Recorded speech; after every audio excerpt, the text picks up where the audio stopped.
Our next guest, Ron Rosser, is no stranger to our area because he was here 2 years ago, and he was brought back by popular demand by everybody. So with Ron, both of their stories are in a book, and after we're done here, if you do not have your program book, please come up and get one, because we had 3,000 printed and I don't want to have 2,000 left over tomorrow afternoon. So if you don't have a program book, you can't tell the players, so we need to get the books out there. But let me go over Ron here. His story is so long.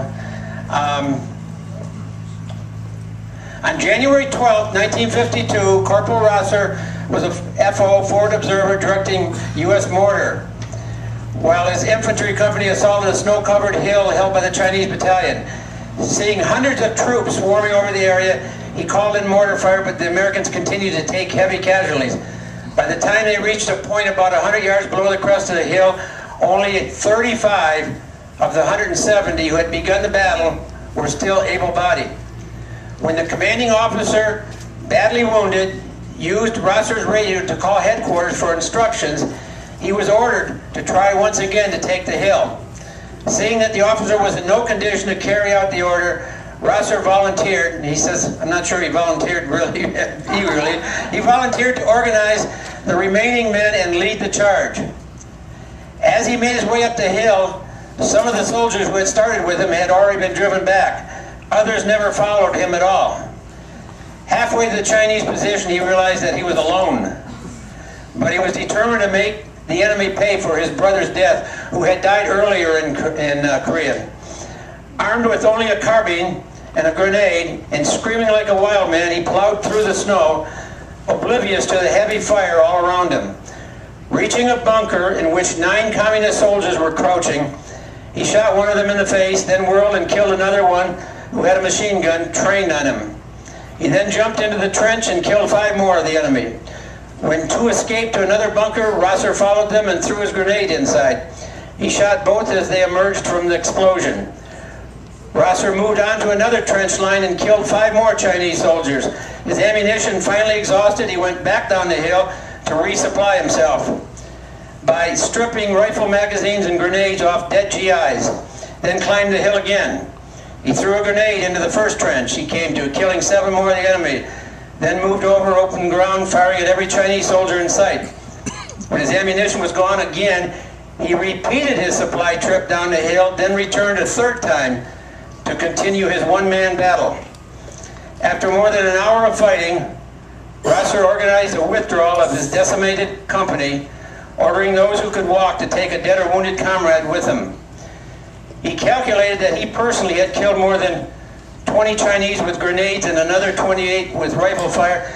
And actually, Ron, I think will say it's a lot more than that, and the estimates are more than that. Ted Turner did a movie on Ron, and he can tell us a little more about it. Rosser returned to the States in May 1952 and announced to his mother that he had avenged his brother's death. After being awarded the Medal of Honor by President Harry Truman on June 27, 1952, he decided to stay in the Army. He then had a brother lost in Vietnam, and this was in 68 or something, 70, and he wanted to go back to Vietnam, and they told him that Medal of Honor recipients couldn't go into a combat zone, and so Ron told him to take his uniform. He was done.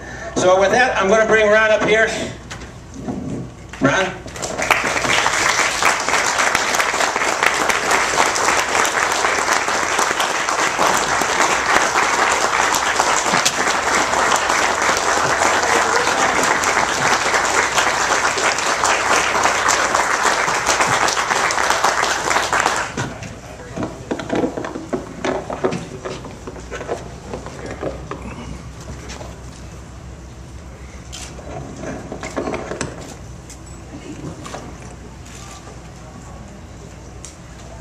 Thank you, Don. Dewey and I have a lot in common. He's been married 60 years. I've been married 60 years. I mean, I've been married to a lot of different women. Bad judgment.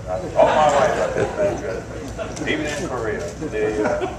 But a lot of funny things happened to me over there. After I got put in for the Medal of Honor, I was ordered by my regimental commander to come off the line. And he called me up and said, "Ron, you're in for the Medal of Honor. I got to take you off the line." I said, "I ain't coming off the line, Colonel." He said, "I got to take you off. You're in for the Medal of Honor. We're required to do that." I said, "Colonel, I just told you I'm not coming off." He said, "But you got to come off." I said, "Colonel, you got to go see the medics. You're getting hard here." So he didn't know what to do with it. It was the worst thing you could do to a guy, is put him on the front line. That's where I live. And my paperwork started hitting the 8th Army, and some general got a hold of it. He called Colonel Rowney and wanted to know what he'd done to keep me alive. And Colonel Rowney, he said, "Well, he's still on the line, sir." He said, "Well, didn't you order him off?" He said, "Yeah, he won't pay no attention to me." And he said, the general said, "He's a corporal and you're a colonel." He said, "He won't listen to you." He said, "He won't listen to nobody." And I was a hard-headed fellow, you know. And so the general ordered me off the line. Told my colonel to call me up and said he had ordered the general officer. So the colonel called me up again and told me, he said, "I got to take you off." I said, "I ain't coming off the damn line, Colonel, until the regiment does. You know, I'm your FO, and I got to stay." And he said, "I got to take you off on this general's. I'm in trouble, serious trouble." I said, "Will you do me a favor, Colonel?" He said, "If I can." I said, "Well, you tell that general to leave me alone and try to listen to that crap. And two, if he keeps bothering me, he can take his medal and stick it where the sun don't shine." But I ain't coming off the damn line until the regiment does. And and I did. I stayed on the line until the end of April, and then I went down to Cogito where they had all these prisoners, and they kept me away from the prisoners for some reason. I think I was a little radical, you know. They thought I'd shoot up a bunch of them just to be mean. And anyhow, a lot of things happened to me. Right after I got put in for the Medal of Honor, I wouldn't leave the line. I was in this bunker one night, and everything was real quiet. And me and a couple guys got playing poker, you know. And I think we used bullets for money, and whatever it was, you know. And one of the, you know, I wouldn't pay any attention, and one of the new replacements said, "Who in the heck's been eating garlic around here?" And all at once that strong smell of garlic hit me, and I said, "Lord God, they're on us." And so you could smell them 50 yards away, you know, beating that garlic, you know. The North Koreans and Chinese ate that garlic so fierce. And so I just grabbed my rifle and dove out of the bunker, and I wasn't out of it 5 feet, and I was rolling and in a firefight already. It was all over us. And I bet I popped for 15 minutes shooting in every direction there until I got my back up against something, you know, where I only had to shoot in one direction. And we finally killed them and run the rest of them off, because there was probably a company that slipped through on us. And so the next morning, one of the young replacements come up. He said, "Corporal Rosser, that's the bravest thing I ever seen in my life. You dove out of that bunker right into them people."